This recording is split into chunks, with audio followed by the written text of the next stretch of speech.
बेटी से अगर 10,000 का सामान खो जाए तो कहती पगली है, बहू से कब टूट जाए। तेरे बाप ने दिया था, क्या लेके आई थी? तेरे बाप ने चंद जोड़े दिए थे, मुट्ठी भर बर्तन दिए थे, ये थोड़ा सा जहेज लेके आई थी। जिस दिन से आई है नुकसान पे नुकसान कर रही है। तेरे बाप ने दिया था। और खुदा के वास्ते किसी की बेटी को बाप की गुर्बत का ताना मत देना, किसी की बेटी को बाप का ताना मत देना। बेटियों के दिल टूट जाया करते हैं जब बाप का ताना दिया जाता है। अल्लाह अकबर, कौन सा सितम नहीं किया गया। हम ये ख्वाब तो देखा करते हैं कि हमारी बेटी दूसरे के घर में जाए तो रानी बन के जिंदगी गुजारे, लेकिन दूसरे की बेटियों को नौकरानी की तरह इस्तेमाल करते हो। अगर चाहते हो कि तुम्हारी बेटी रानियों की तरह जिंदगी गुजारे तो दूसरे की बेटी को इज्जत दिया करो। अल्लाह तुम्हारी बेटियों के मुकद्दर में इज्जत अता फरमा देगा। अगर तुम किसी की बेटी को इज्जत नहीं दे सकते हो तो फिर ये ख्याल भी निकाल देना कि तुम्हारी बेटी को कोई इज्जतों के ताज पहनाएगा। कौन सा सितम नहीं किया गया निकाह के बाद। कभी जहेज के नाम पर सताई गई, कभी काम के नाम पर रुलाई गई। और यार तेरी बेटी थक जाए तो कहती डॉक्टर को बुलाओ, बेटी के सर में दर्द है। जो तेरे घर में आके बैठी है, 3 मरतबा कबूल कबूल कहा, तेरे बिस्तर पे आके बैठ गई। आज जब उसके सर में दर्द उठा है, कोई उससे सर के दर्द को पूछने वाला नहीं है, कोई दवा दिलाने वाला नहीं है, कोई हाले दिल पूछने वाला नहीं है। अगर वो थक के लेट जाती है तो सास कहती है मक्कार है, बहाने करके पड़ी रहती है। ओ हया कर, तेरे भी सर में दर्द होता है तो इस बेटी के भी सर में दर्द हुआ होगा। इसको मक्कारी का ताना ना दे।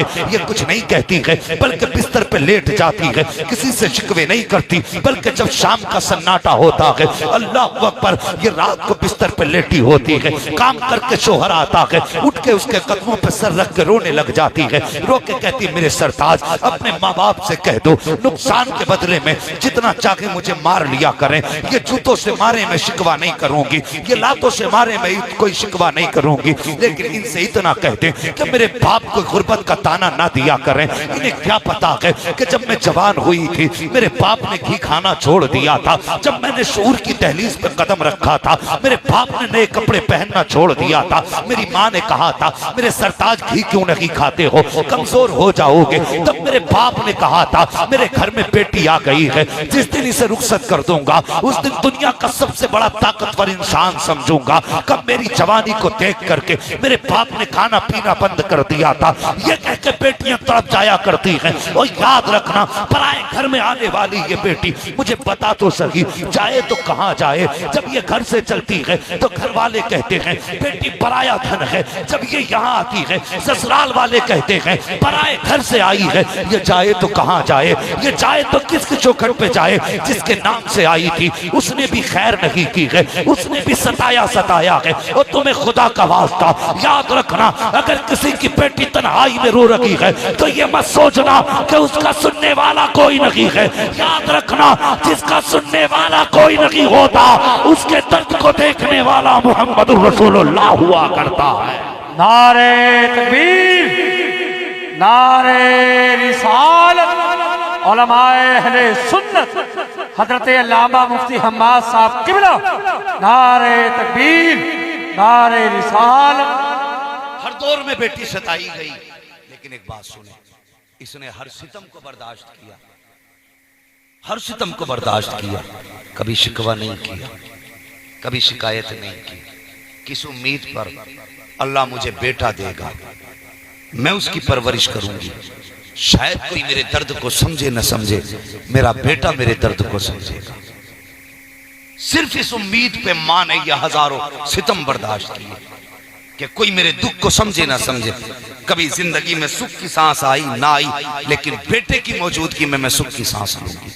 इतने बड़े बड़े ख्वाब देखने वाली माँ जब आज जवान बेटे से कहेगी माँ बेटे आज मेरे सर में दर्द है, और बेटा ये कहेगा मेरे पास पैसे नहीं है, तो बताओ माँ को हार्ट अटैक नहीं होगा तो क्या होगा।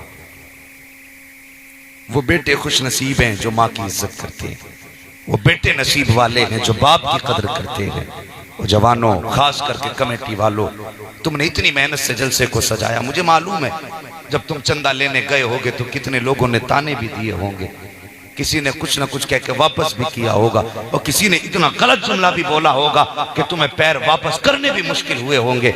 लेकिन सब कुछ तुमने ये हुजूर के लिए बर्दाश्त किया है, ये हुजूर के लिए बर्दाश्त किया है। तो कम से कम इतना और करना, जब तक जीना कभी माँ बाप को शिकायत का मौका मत दे दे।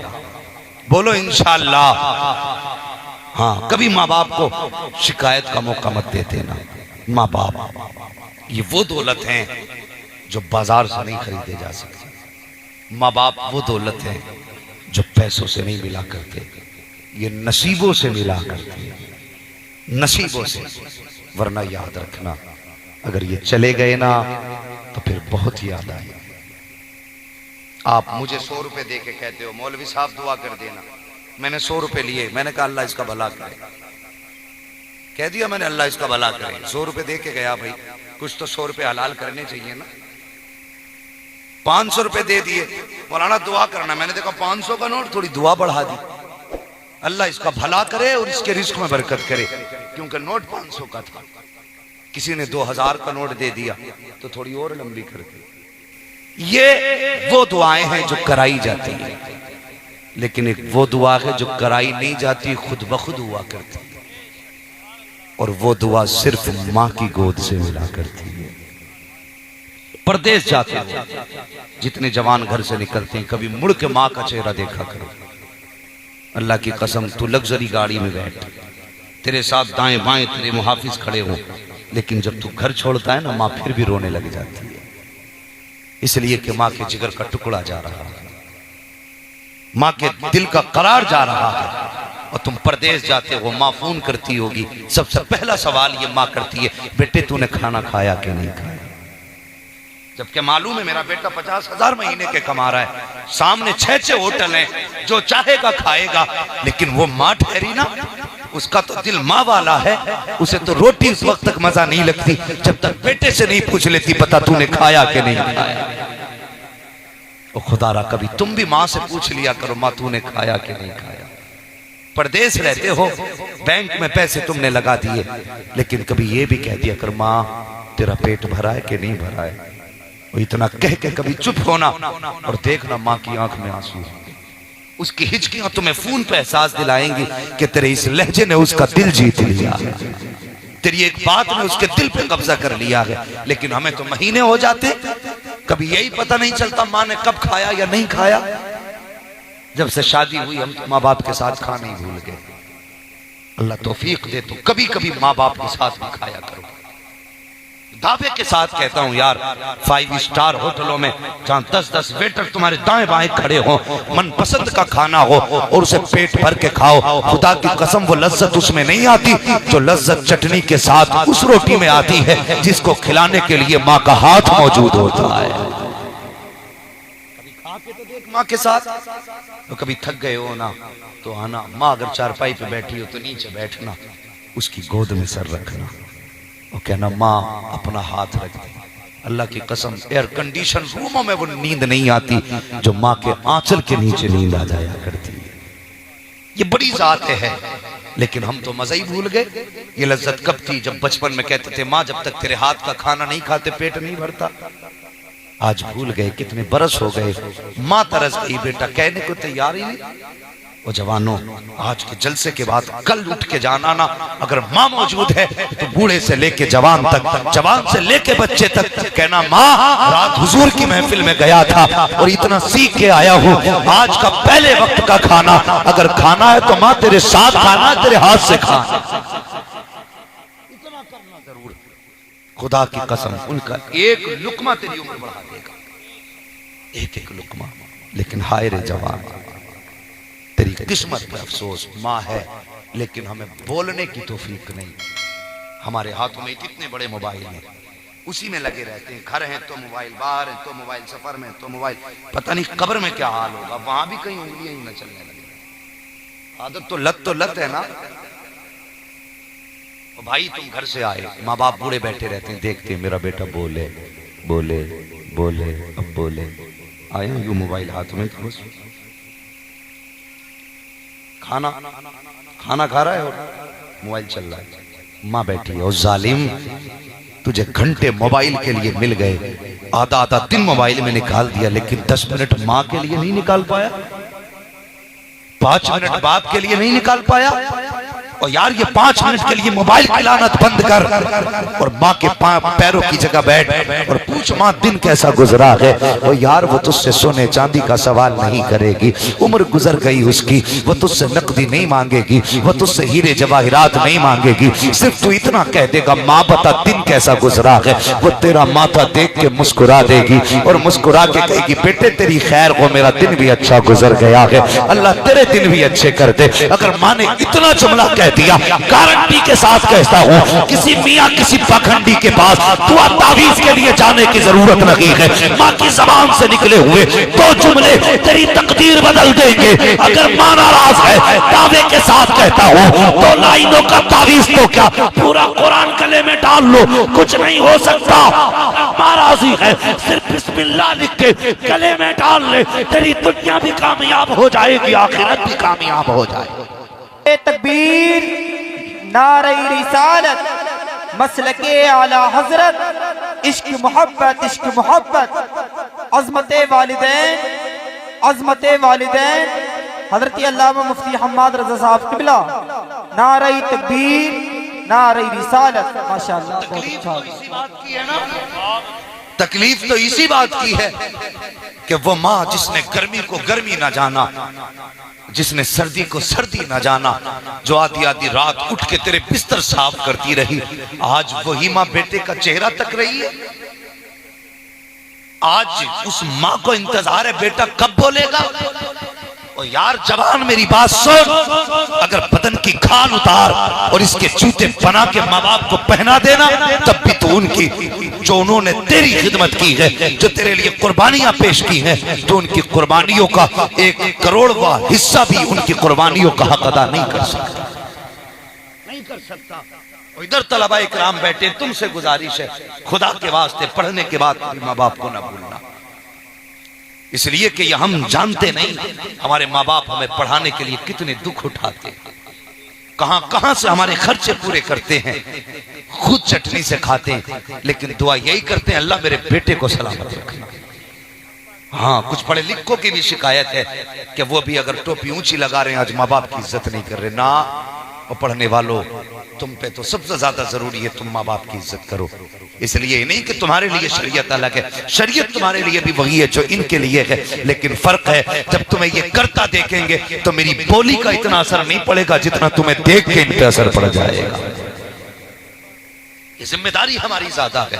खुदारा इनकी इज्जत करना, माँ बाप की कदर करना। आज हमारे कुछ जवान कह देते हैं माँ बाप ने हमारे लिए किया कुछ नहीं है ना। जवान अपनी जबान को ताला लगा, वो जवान तुझे पता नहीं है कितनी मेहनत से बाप ने तुझे पाला है, कितनी लोगों की गालियां खाई तब तेरे लिए 100 रुपए कमा पाया, लोगों ने धक्के दिए तब कमा के लाया तेरे लिए। तूने शौक पूरे करने के लिए एक बार कहा था, बाप ने लोगों की गालियां सुन के तेरे शौक पूरे किए। आज तू कहता मेरे बाप ने मेरे लिए किया क्या है, बहुत बड़ी बात नहीं कहता, एक छोटी सी बात कहता हूँ। आज अपने बाप को नकारा कहता है, मैं कहता हूँ सिर्फ अपने बाप का नाम अपने आधार से हटा और फिर मुझे बता तुझे भारत में किस जगह जगह मिले। सिर्फ आधार से जगह हटा दे, सिर्फ आधार से, और फिर मुझे बता तुझे माशरा कहां जगह दे। अगर तुझे हलाली कहा है ना तो इसी बाप के नाम की वजह से कहा है। आज तू कहता बाप ने क्या किया, कहता मेरी 4 मंजिला बिल्डिंग होती, तुमने खाया है और मौज किए, कुछ बचा के नहीं रखा और तुझे 6 फीट का बना दिया, ये कम एहसान है। मुझे बताइए, इतनी आसानी से बाप को ताने देकर इसका दिल न तोड़ो। अगर इसने तुझे पाल के बड़ा किया, छप्पर में रखा, खुदा की कसम फिर भी इसके पैर धो के पिया कर। और कोई ये ना समझे ये पैसा हमारी दिमाग से आ रहा है, हमारी तकरीर से आ रहा है, ये पैसा हमारी जबान से आ रहा है, हमारे हुनर से आ रहा नहीं। खुदा की कसम हमारे घरों में जो रिस्क आता है ना, ये हमारे बुजुर्गों की बरकत से आया करता है। ये याद रखना और तजर्बा करना। जो माँ बाप की इज्जत करते हैं वो सदा खुश रहा करते हैं, जो माँ बाप की इज्जत नहीं करते वो कभी खुश, जोर से वो कभी खुश नहीं रहते हैं। और मैं एक बात और कह के बात खत्म करने लगा हूं भाई, नबुव्वत का दरवाजा बंद है, अभी विलायत का दरवाजा बंद नहीं हुआ है। आज जो कह रहे हैं ना हम, कोई मोहम्मद बिन कासिम फिर से आए, खालिद बिन वलीद फिर आए, इंशाअल्लाह ये फिर आएंगे। थोड़ी सी तब्दीली लाने की जरूरत है। वो तब्दीली कैसी लानी है बताओ? अच्छी फसल जब चाहते हो तो उसके लिए जमीन अच्छी होनी चाहिए ना। है? बोल रहे हो नहीं बोल रहे? थक गए क्या? मैं इस चीज का आदी नहीं हूं कि आप कूद के नारा लगाएं तो मैं खुश हूं। बस मेरी बात समझ लें आप, मैं राजी हो जाऊंगा। अच्छी फसल के लिए अच्छी, बोले अच्छी फसल के लिए अच्छी। मुझे भी साइंसी मिसालें आती हैं, मैं भी दे सकता हूं फल्कियात की मिसालें, लेकिन सुनिए, मैं चाहता हूं कि जैसे आप आए हैं ना वैसी गुफ्तगू से आपको समझाया जा सके। हाँ, समझ रहे मेरी बात? अच्छी फसल के लिए अच्छी, समझ रहे हैं ना जो लोग खेती करते हैं, अच्छी फसल के लिए अच्छी। अब भी नहीं बोले कुछ लोग, ऐसे घूर के देख रहे जैसे मैं कोई मंतिक में बात कर रहा हूं। अच्छी फसल के लिए अच्छी जमीन होनी चाहिए। जमीन अच्छी होगी तो फसल, जमीन खराब होगी तो फसल खराब होगी। ये बात फाइनल इतनी, मैं कहता हूं अगर फसल के लिए अच्छी जमीन जरूरी है तो औलाद के लिए अच्छी गोद जरूरी है। अच्छी औलाद के लिए अच्छी गोद जरूरी है। अच्छी गोद से मुराद समझ रहे हैं, अच्छी माँ जरूरी है। बता, जो माँ रात को सोती गाने सुन के हो, फिर उसकी गोद में जो बेटा आएगा वो डांसर नहीं होगा तो फिर क्या गुलाम कादिर पैदा होगा? माँ जब से ससुराल से रुखसत होकर मैं किसे ससुराल आई, इसे नींद ही नहीं आई जब तक गाने नहीं सुने। तो कहा गाने ना सुना कर, बच्चा समझदार हो रहा है। तो कहते नहीं नहीं, अभी तो 8 साल का हुआ है, इसका 8 साल का भी ना समझ रहता। और कौमों को देखो, वो 4 साल से बच्चों को अपने कामयाब कर लेते। हम इंतजार करते हैं जब मेरा ऊंट होगा तब अकल आती। मिजाज ही बन गया ये। फरमाया गया बच्चे जब माँ के शिकम में आ जाते तभी से बच्चों की परवरिश शुरू हो जाती है। जब से बच्चे माँ के शिकम में आ जाते हैं तभी से बच्चों की परवरिश शुरू हो जाती है। और सुनिए सुनिए, अगर ये परवरिश माँ के शिकम से ना होती तो बगदाद वाला 18 पारों का हाफिज कुरान पैदा नहीं होता। हाँ, 18 पारों का हाफिज कुरान बगदाद वाला बना। कहां से? माँ के शिकम से। उस्ताद ने कहा था ना, जहां 18 पारे याद किए वहां भी जाके 12 कर लो। कहने लगे मजबूरी है, नहीं जा सकता। या अब मुझे तो मेरी माँ को 18 पारे याद थे, उन्होंने वही सिखाए ना, तो मुझे वही याद है, बाकी आप सिखा दें। कहते कैसे सीखे? कहने लगे मैं माँ के शिकम में था, मेरी माँ जब उठ के पारे पढ़ती थी तो मैं माँ की जबान से कुरान सुना करता था। तेरा 12 साल का ऊंट भी कुछ नहीं हुआ? यानी अभी छोटा, अभी समझ आ जाएगी। आ रहा वक्त जो लट फेरेगा ये आ जाएगी समझ। अगर चाहते हो औलाद नेक हो, कुरान की कारी हो, आलिम दीन बने, माए पारसा तलाश करो, माए नेक तलाश करो। जमीन अच्छी हो तो फसल अच्छी होगी, गोद अच्छी हो तो नस्ल अच्छी होगी।